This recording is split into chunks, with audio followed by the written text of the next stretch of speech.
Dear students, parents, teachers and dear friends, आज सभी का आज की क्लास में स्वागत है। आज हम हमारे नए टॉपिक की तरफ आगे बढ़ते हैं जिसका नाम है बहुपद। यानी कि आज हम जानेंगे बहुपद क्या होता है, यह इसकी परिभाषा क्या है, इसका अर्थ क्या है और इससे संबंधित जो भी सामान्य जानकारी होगी, जैसे चर क्या होता है, अचर क्या होता है, जानेंगे।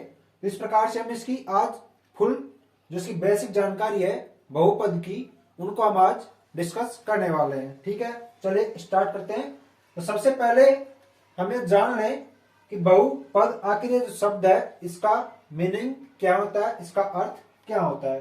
तो बहुपद है उसको इंग्लिश में बोलते हैं पॉलिनोमियल्स, यानी बहुपद। पॉली का मतलब होता है बहु, बहु का मतलब होता है बहुत, और पद यानी टर्म्स या फिर नोमियल, जिसको हम पद बोलते हैं हिंदी में। अब पहले इसकी परिभाषा देखते हैं कि परिभाषा क्या होती है। तो डेफिनेशन ऑफ पॉलिनोमियल। डेफिनेशन, जब प्लस एवं माइनस चिन्हों से मिलकर बने कई पदों के व्यंजक को बहुपद कहते हैं। मतलब जब प्लस और माइनस चिन्हों से मिलकर जो पद होते हैं उनसे मिलकर जो बना हुआ व्यंजक है, व्यंजक जो पदों के बीच में प्लस और माइनस सब चिन्ह मिला दिया जाता है, तो जो बनता है उसको हम व्यंजक बोलते हैं। और जो व्यंजक जो आपका बना है उसी को हम बहुपद कहते हैं। जैसे कि x plus 2, 2 minus 6 plus 7 minus 3, इस प्रकार से 2a plus B, X square plus 2x plus C, इस प्रकार से और भी बहुपद आपके होंगे। यहाँ पे देखो x एक पद है, 2 भी एक पद है, उन दोनों के बीच में क्या आ रहा है, प्लस। तो ये एक क्या है, चिन्ह की प्लस और माइनस इनके बीच में आएगा। पदों के अंदर या प्लस आएगा या माइनस आएगा या फिर दोनों आ जाएंगे। जैसे कि 2 एक पद है, 6 एक पद है, 7 भी एक पद है, 3 भी एक पद है, इनके बीच में माइनस यहाँ पे लगा है, प्लस यहाँ पे लगा है और माइनस यहाँ पे लगा। इस प्रकार से जो ये पूरा बनेगा इसको हम बोलेंगे व्यंजक, और आपका जो व्यंजक बनता है उसी को हम बोलते हैं बहुपद। जब उसमें एक से अधिक पद होंगे, जब एक पद होगा तो व्यंजक कहलाता है, एक से अधिक पद हो जाएंगे इसमें तो वो आपका बहुपद कहलाएगा। 2a प्लस बी, 2a आपका पद है, b भी आपका पद है। इसी प्रकार से X square plus 2x plus C, इसमें आपके 3 पद है, तो इसलिए इसको बहुपद बोलेंगे। यानी कि एक से अधिक उसमें पद होने चाहिए। बहुपद यानी बहुत से पद होने चाहिए, एक से अधिक होने चाहिए। अब बात कर लेते हैं कि व्यंजक होता है वो क्या होता है। इसको इंग्लिश में बोलते हैं एक्सप्रेशन। जब गणित के अंदर संकेतों और गणितीय संक्रियाओं, संकेत प्लस माइनस, संक्रिया भी यही होती है कि प्लस माइनस, जोड़ गुणा भाग, जो भी हम करते हैं गुणा भाग बाकी, उनको हम बोलते हैं गणितीय संक्रियाएं। तो उनसे जो नियम पूर्वक बनता है आपका जो व्यक्त करने का जो भाव है उसको हम बोलते हैं व्यंजक। यानी कि जब 2 प्लस 5 के बीच में प्लस लगा दिया, 2 और 5 के बीच में प्लस लगा दिया, तो जो प्लस है ये आपकी क्या है, संकेत है या फिर गणितीय संक्रिया है कि ये बीच में प्लस है। इसका मतलब है इस और इस संख्या का योग करना है, दोनों को एक साथ जोड़ के लिखना है आगे। यानी कि 2 और 5 कितना होता है वो इसका मतलब होगा, आगे निकलेगा उसको हम बराबर लिखेंगे। तो ये बराबर क्या हो गया, आपका संकेत हो गया गणित में। तो बराबर कितना आएगा, 7 आएगा। ठीक है, तो 2 प्लस 7 यानी कि जो प्लस है बीच में इसको हम बोल रहे हैं गणितीय संक्रिया या फिर संकेत, और जो बराबर है इसको भी संकेत बोलते हैं। तो ये पद हो गया 2 और 5, और पदों के बीच में जो संकेत आ रहा है उनको हम बोल रहे हैं व्यंजक। इनसे मिलके बना हुआ होता है जो बीच में संकेत आते हैं। उसी प्रकार 2x माइनस 3, तो ये बीच में क्या आ रहे हैं, चिन्ह आ रहे हैं। यहाँ पे कोई चिन्ह नहीं है, मतलब इसके 0 आगे पीछे। ठीक है, गुणा में ये दोनों है, 3 गुणा x, 3x। उसी प्रकार एक्स स्क्वायर माइनस 3x बटा 2, तो जो बटा आ रहा है ये भी क्या आपका गणितीय संक्रिया है, जिनको हम नियम पूर्वक लिख रहे हैं कि पहले एक्स स्क्वायर आया, फिर उसमें से कुछ घटा और फिर भाग दिया 2 का। ठीक है, जो नियम पूर्वक लिखा जाता है इस प्रकार, उनको हम बोलते हैं व्यंजक। चलिए अब देखते हैं बहुपद की परिभाषा तो देख ली है, अब देखते हैं इसके प्रकार क्या होते हैं और इस बहुपद में जो हमारे काम आने वाले जो भी टर्म्स होगी, जैसे कि चर अचर, उनके बारे में हम जानते हैं। बात करते हैं कि जो बहुपद होता है उसमें आपके क्या क्या होते हैं। जैसे कि हमने एक एग्जांपल लिया है बहुपद का 2x square plus 3x plus 3। दूसरा है 21 प्लस 2 माइनस 3। तीसरा है 2 स्क्वायर माइनस 2 प्लस 5 स्क्वायर। यानी एक बहुपद आपका इस प्रकार का हो सकता है, दूसरा इस प्रकार का हो सकता है, तीसरा इस प्रकार का भी बहुपद आपका होता है। बहुपद का मतलब होता है उसमें एक से अधिक पद होने चाहिए, और जिसमें एक पद होगा उसको हम एक पदी बहुपद बोल देते हैं। तो यहाँ पे अभी इसमें जो पद है वो कितने हैं, ये पूरा एक पद कहलाएगा। ऐसा नहीं है कि आप दो को अलग देखें और एक्स स्क्वायर को अलग देखें, इन दोनों को एक साथ देखना है। पद के अंदर पद प्लस और माइनस से अलग होते हैं, ठीक है। तो जहां पे प्लस आएगा उससे पहले का ये पूरा एक पद है, फिर प्लस के आगे दोबारा प्लस या माइनस आएगा तो वो एक पद ही रहेगा। यानी कि 3x यहाँ पे एक पद है, 2x स्क्वायर एक पद है और 3 भी एक पद है। उसी प्रकार 21 एक पद है, 2 और 3, तो इसमें भी 3 पद है, इसमें भी 3 पद है और इसमें भी 3 पद है। 2 स्क्वायर एक पद है, 2 एक पद है और 5 स्क्वायर भी एक पद है। उनको हम प्लस और माइनस के द्वारा अलग अलग कर रहे हैं। तो प्लस और माइनस के द्वारा पदों को हम जोड़ रहे हैं। तो ये कितने पदों के बहुपद है, 3 पद का बहुपद है।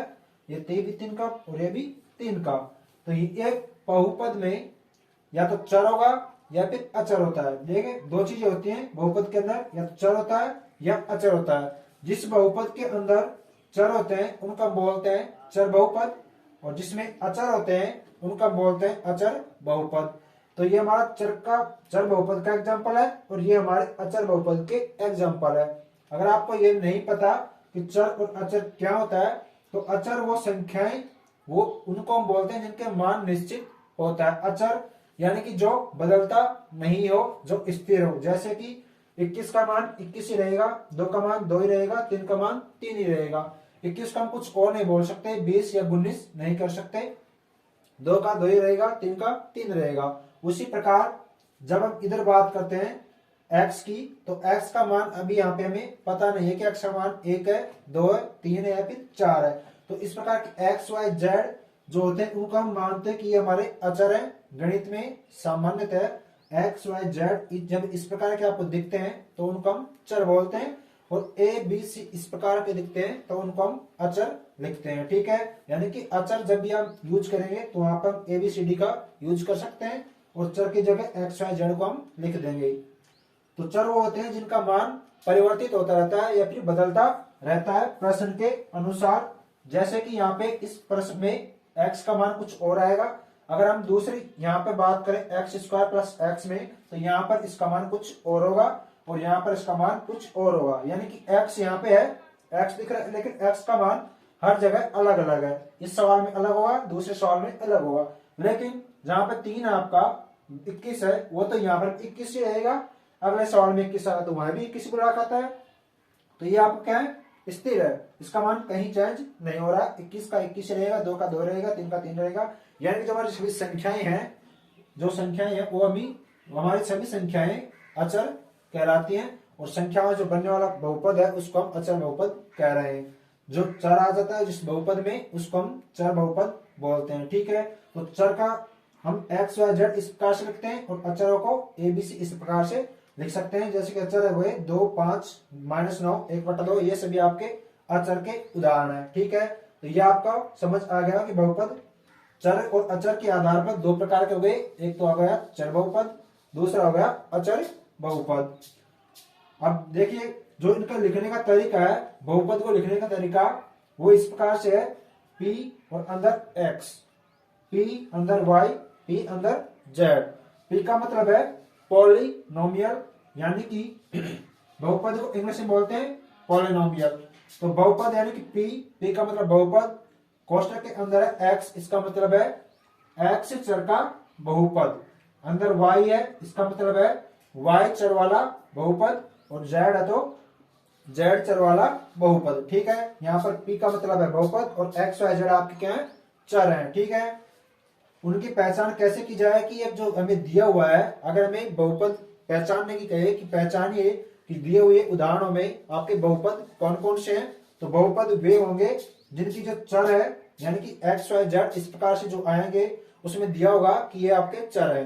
तो चर की जो घात है वो आपकी पूर्ण संख्या होनी चाहिए, जो पूर्ण संख्या क्या होती है, 0 1 2 3 5 6 7 इस तरीके से चलती जाए, वो संख्याओं का पूर्ण संख्या बोलते हैं।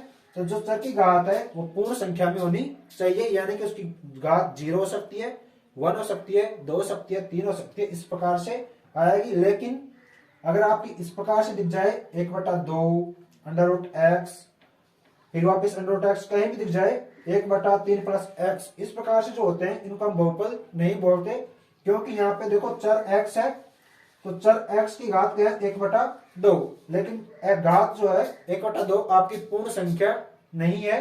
लेकिन जो यहाँ पर है x इसकी घात है, कुछ नहीं दिखा, इसका मतलब 1 है। यहाँ पे x की घात 2 है, तो 2 आपकी एक पूर्ण संख्या में आती है, ठीक है। 5 है तो ये भी आपका पूर्ण संख्या में आता है। अगर यहाँ पे मान लीजिए मैं ऐसे लिख दूं x की घात व 1 लिखूं 1, तो 1 को हम कैसे लिख सकते हैं, x की घात 0 भी यहाँ पे लिख सकते हैं, इस प्रकार से x की घात 0। तब इस प्रकार से ये भी आपका क्या है, एक बहुपद है। यहाँ पर जो x है यानी कि चर है उसकी घात क्या है 0 है, तो x की घात 0 भी है क्या आपका बहुपद है, इसकी घात 0 आ रही है यानी कि पूर्ण संख्या आ रही है, इसका मतलब ये बहुपद है। वहां यहाँ पर x की घात 1 है, 1 को लिखने की जरूरत नहीं होती है घात में, तो ये होती है आपकी, ये भी आपका क्या है बहुपद।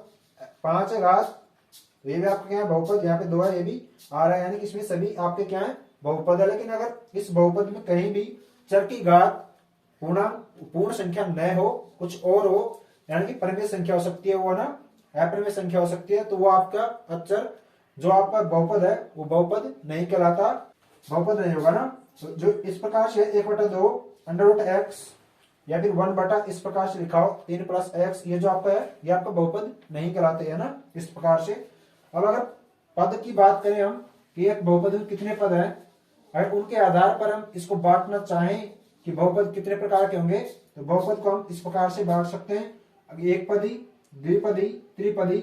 एक पदी का मतलब है वो जिस बहुपद में एक पद हो उसको हम बोलते हैं एक पदी बहुपद, जिसमें 2 पद हो उसको द्विपदी, 3 पद हो तो त्रिपदी, उसी प्रकार हम आगे चलते जाएंगे, ठीक है। अभी हमारे सिर्फ त्रिपदी बहुपद तक ही काम आते हैं अधिकतर, ठीक है, तो हमने त्रिपदी तक ही इसको लिखा है। अब हम बढ़ते हैं आगे।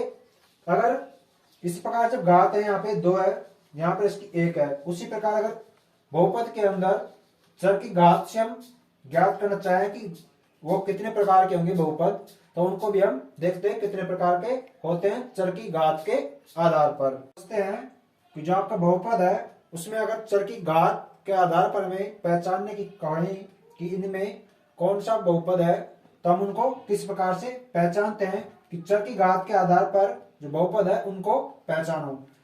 तो पहला है कि एक घात बहुपद, जिसको हम रैखिक बहुपद भी बोलते हैं। जब बहुपद के अंदर जो चर उपस्थित होता है एक्स वाई जेड, इस प्रकार से जो भी चर होंगे उनकी घात हमको देखनी है, और वो कौन सी होनी चाहिए, अधिकतम घात होनी चाहिए, वही आपकी क्या कहलाती है, बहुपद की घात कहलाती है।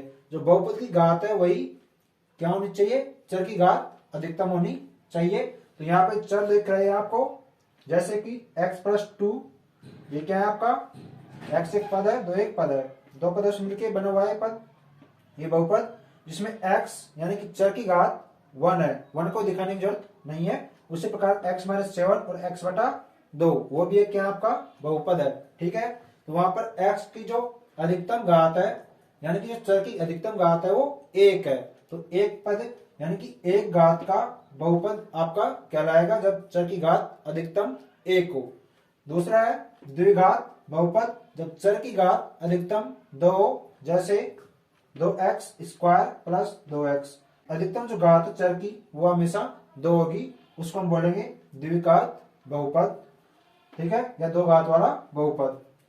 दूसरा है x² - 2, तीसरा x - 3x प्लस 7 इत्यादि आपके द्विघात बहुपद के उदाहरण है। उसी प्रकार त्रिघात बहुपद में x³ प्लस x² - 1, यानी कि त्रिघात बहुपद वह बहुपद होगा जिसमें जो हमारा चर है उसकी अधिकतम घात 3 होनी चाहिए, जैसे कि x³ plus x² - 1, x³ - 2x² plus x - 1, इस प्रकार से हो गया आपकी, ठीक है। वाई भी आपका एक क्या है, चर है, उसी प्रकार जेड भी आपका चर होगा। तो इस प्रकार आज हमने जाना कि बहुपद क्या होता है, उसके प्रकार हमने देखे पदों के आधार पर और चर की घात के आधार पर, और उनमें जो चर अचर वो क्या होते हैं, व्यंजक हमने समझा। अब हम आगे और इसके जो सवाल है उनसे संबंधित हम चर्चा करेंगे। वीडियो पसंद आए तो इसे लाइक करें, दोस्तों के साथ शेयर करें और चैनल को सब्सक्राइब करें। धन्यवाद। जय हिंद।